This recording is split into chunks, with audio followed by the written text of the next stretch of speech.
আমি এর মধ্যে কিছু দাবি নিয়ে কথা বলবো।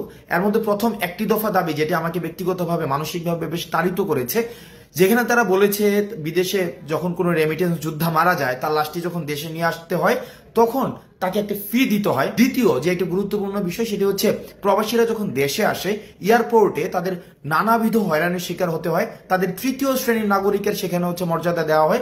আসসালামু আলাইকুম ওয়া রাহমাতুল্লাহ। প্রিয় দর্শক, দেশ থেকে যারা ভিডিওটা দেখতেছেন এবং প্রবাসী যারা আছেন তাদের জন্য আজকের ভিডিওটা আরো বেশি গুরুত্বপূর্ণ।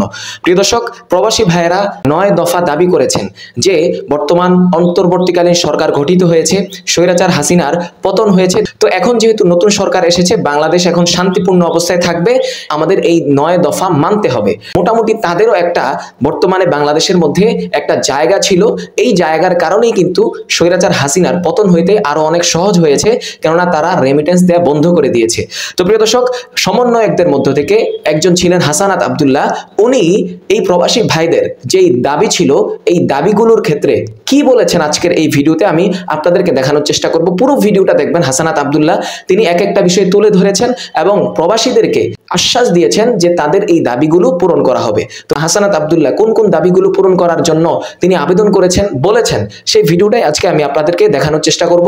পুরো ভিডিওটা নন স্কিপ করে দেখবেন। আজকের ভিডিওটা প্রত্যেকটা মানুষের কাছে শেয়ার করে দিবেন। আমাদের ইউটিউব চ্যানেলটি এখনো সাবস্ক্রাইব করে না থাকলে চ্যানেলটি সাবস্ক্রাইব করে রাখুন নিত্য নতুন সত্য নিউজগুলো সবার আগে পাওয়ার জন্য। তাহলে চলুন হাসানাত আব্দুল্লাহর সেই ভিডিওটা আমরা এখন দেখে আসি। কয়েকদিনে আমরা দেখেছি যে বিভিন্ন প্রবাসী বা রেমিটেন্স যোদ্ধা আমাদের সাথে বিভিন্নভাবে যোগাযোগ করতে চেষ্টা করেছে এবং তারা তাদের বিভিন্ন দাবি আমাদের কাছে পৌঁছাতে চেষ্টা করেছে। আমরা প্রত্যেকটি দাবিকে বিশেষভাবে গুরুত্ব দিচ্ছি এবং বিশেষ করে কিছু দাবি আমাদের নজরে এসেছে। আমি এর মধ্যে কিছু দাবি নিয়ে কথা বলবো। এর মধ্যে প্রথম একটি দফা দাবি যেটি আমাকে ব্যক্তিগতভাবে মানসিকভাবে বেশ তাড়িত করেছে, যেখানে তারা বলেছে বিদেশে যখন কোনো রেমিটেন্স যোদ্ধা মারা যায় তার লাশটি যখন দেশে নিয়ে আসতে হয় তখন তাকে একটা ফি দিতে হয়। আমরা এই জায়গায় তারা এই ফিটি চাচ্ছেন না। আমরাও এটা মনে করি যে রেমিটেন্স যোদ্ধা যারা দেশের জন্য বাইরে থেকে কাজ করেছে তাদের যে অপঘাতে মৃত্যু বা স্বাভাবিক মৃত্যু যখন হয়, তারা যখন দেশে আসতে চায় বা দেশে তাদের লাশটা নিয়ে আসতে হয়, সেক্ষেত্রে আমরাও বিশ্বাস করি কোনো ধরনের ফি থাকা উচিত নয়। সুতরাং এই বিষয়টি নিশ্চয়ই অ্যাড্রেস করা হবে।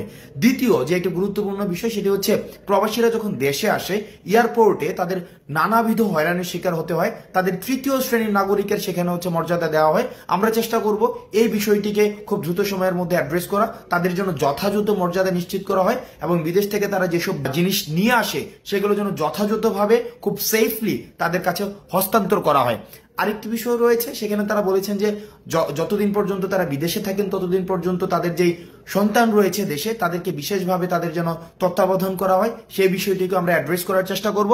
এবং আরেকটি বিষয় রয়েছে, তারা যখন বিদেশে যেতে চায় বিদেশে যাওয়ার ক্ষেত্রে তাদেরকে কর্মসংস্থান ব্যাংক থেকে যে ঋণটি নিতে হয় সেই ঋণটি নেওয়ার ক্ষেত্রে বিভিন্ন ধরনের জটিলতা সেখানে রয়েছে। সেই জটিলতা নিরসনের জন্য তারা চাচ্ছেন আমরা যেন সেই বিষয়টি নিয়ে কথা বলি এবং জটিলতা নিরসনে যেন যথাযথ পদক্ষেপ নেওয়া হয়। সেই বিষয়টি নিয়েও আমরা বৈষম্য বিরোধী ছাত্র আন্দোলন এই অন্তর্বর্তীকালীন যে সরকারটি গঠিত হয়েছে সেখানে আমরা বিশেষভাবে সেই বিষয়গুলো আমরা অ্যাড্রেস করব।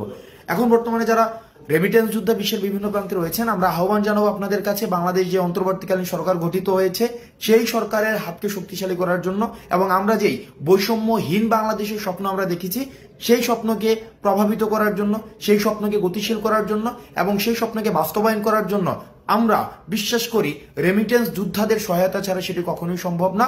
আপনারা রেমিটেন্স যোদ্ধারা যারা বাংলাদেশকে ধারণ করেন, বাংলাদেশকে বিশ্বাস করেন, যারা বাংলাদেশের এই যে অগ্রযাত্রাকে এগিয়ে নেওয়ার ক্ষেত্রে বিশেষ ভূমিকা পালন করছেন, আপনারা আবার আগের মতো যেভাবে রেমিটেন্স সরবরাহ নিশ্চিত করার মধ্য দিয়ে বাংলাদেশকে স্বনির্ভর করেছেন সেভাবেই আবার রেমিটেন্স সরবরাহ আপনারা নিশ্চিত করবেন। আমরা এই অন্তর্বর্তীকালীন সরকারে আমাদের ছাত্র প্রতিনিধি যারা রয়েছেন তাদের অংশগ্রহণের মধ্য দিয়ে আপনাদের না বলা কথাগুলোকে আমরা তাদের কাছে পৌঁছে দিব এবং আমরা প্রতিশ্রুতি দিচ্ছি আপনাদের এতদিন পর্যন্ত যেসব দাবিগুলো বাস্তবায়ন হয়নি সেই সব দাবিগুলো বাস্তবায়নের ক্ষেত্রে আমরা স্পোক্সম্যান হিসাবে কাজ করব। আপনারা বিশ্বের যে প্রান্তে থেকে বাংলাদেশকে প্রতিনিধিত্ব করছেন আপনাদের সবাইকে সালাম জানাচ্ছি। সালাম আলাইকুম। সম্মানিত দর্শক শ্রোতা মণ্ডলী, আপনারা দেখতেই পেয়েছেন যে হাসানাত আব্দুল্লাহ কিন্তু বৈষম্য বিরোধী ছাত্র আন্দোলনের পক্ষে অনেক কাজ করেছেন এবং তিনি সমন্বয়ক 4 জনের মধ্য থেকে তিনি একজন।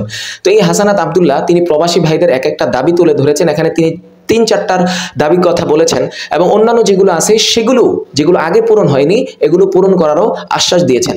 1 নম্বর তিনি বলেছেন যে প্রবাসীরা যখন বিদেশের মাটিতে মৃত্যুবরণ করে যে কোনো কারণেই হোক যেভাবেই হোক তাদের একটা ফি দিতে হয় বাংলাদেশে আনতে হলে, সেই ফি এখন থেকে আর দিতে হবে না এবং তারা সেটাকে জোরালোভাবে আবেদন করেছেন এবং এটা বাস্তবায়ন বাংলাদেশের মধ্যে হবে যেন প্রবাসীদের কোনো কষ্ট না হয়।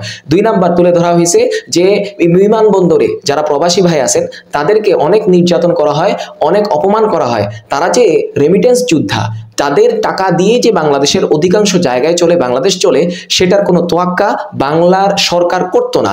এখন থেকে তারা দাবি করেছেন যে বিমানবন্দরে গিয়ে যেন তারা সুন্দরভাবে সসম্মানে দেশের বাড়িতে ফিরতে পারেন এবং তাদেরকে যেন তৃতীয় পক্ষের কোনো লোক মনে না করা হয়। এটাও কিন্তু হাসানাত আব্দুল্লাহ তিনি বলেছেন যে এটার ক্ষেত্রেও তিনি আবেদন করবেন, এটাও বাস্তবায়িত হবে।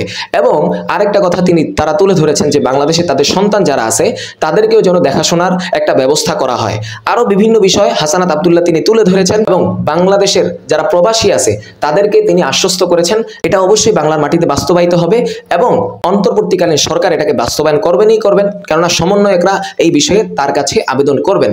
তো প্রবাসী ভাইরা যারা আছেন আপনাদেরকে বলবো কোনো টেনশনের কারণ নাই, বাংলার মানুষ এখন স্বাধীন হয়েছে, বিজয় হয়েছে, স্বৈরাচার নিপাত হয়েছে, ভেগে বাংলাদেশ থেকে চলে গিয়েছে। অতএব নতুন সরকার আপনাদের সবগুলো দাবি বাস্তবায়ন করবেন এবং আপনাদের যে রেমিটেন্স যোদ্ধা, রেমিটেন্স পাঠান, এটাই কিন্তু বাংলাদেশ সরকারের জন্য, নতুন সরকারের জন্য অনেক একটা শক্তি বয়ে আনবে। অতএব আপনারা আগে যেভাবে রেমিটেন্স পাঠাইতেন এখন থেকেও বাংলার মাটিকে, বাংলাদেশকে শক্তিশালী করার জন্য আগের মতোই আপনারা রেমিটেন্স পাঠাবেন এবং আগের মতো রেমিটেন্স পাঠিয়ে বাংলার মানুষকে শক্তিশালী করবেন। এই আপনার দেশকে, আপনার স্বদেশকে আপনি শক্তিশালী করবেন, এটাই আশা করব। তো প্রবাসী ভাইরা যারা আছেন আজকের ভিডিওটা দেখছেন আপনাদেরকে বলবো আজকের ভিডিওটা প্রত্যেকটা মানুষের কাছে শেয়ার করে দেন যেন আপনার মতো প্রবাসী ভাইরা প্রত্যেকটা মানুষই জানতে পারেন যে বাংলার মানুষ সমন্বয়কারী যারা ছিলেন তারা আপনাদের দাবিগুলো মানার ক্ষেত্রে আবেদন করবেন এবং বাস্তবায়িত করবেন। গতকালকে একটা ভিডিও দেখলাম, সেই জায়গায় দেখেছি যে প্রবাসী ভাই বলতেছে আমরা রেমিটেন্স বন্ধ করে দিলাম, সরকার পতন হইলো, আমাদের অবদান তো অবশ্যই আছে, ছাত্রদের পক্ষে ছিলাম, কিন্তু আমাদের দাবিগুলোকে এখনো পূরণ করা হচ্ছে না। তো আপনাদের দাবিগুলো অবশ্যই পূরণ হবে, অবশ্যই আপনাদের দাবিগুলো বাস্তবায়ন করা হবে ইনশাল্লাহ। আজকের ভিডিওটা শেয়ার করে দেন, একটা লাইক তো অবশ্যই দিবেন। আজকের ভিডিওটা শেয়ার করলে আমি পরবর্তী ভিডিও বানাতে অনেক উৎসাহিত হই। সকলে ভালো থাকবেন। আসসালামু আলাইকুম।